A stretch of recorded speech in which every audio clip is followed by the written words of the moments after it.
ಪವಡಿಸು ಪರಮಾತ್ಮ ಶ್ರೀ ವೆಂಕಟೇಶ. ಮನವೆಂಬ ಮಲ್ಲಿಗೆಯ ಹೂವ ಹಾಸಿಗೆ ಮೇಲೆ ಪವಡಿಸು ಪರಮಾತ್ಮ ಶ್ರೀ ವೆಂಕಟೇಶ.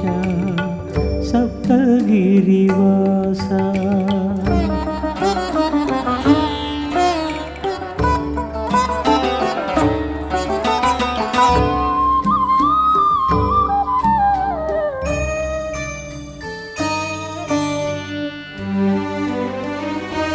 ರಾಮನಿಗೆ ಕೌಸಲ್ಯ ಲಾಲಿ ಹಾಡಿದ ರೀತಿ, ಅನಸೂಯೆ ಜೋಗುಳವ ಹಾಡಿ ನಲಿದ ರೀತಿ. ರಾಮನಿಗೆ ಕೌಸಲ್ಯ ಲಾಲಿ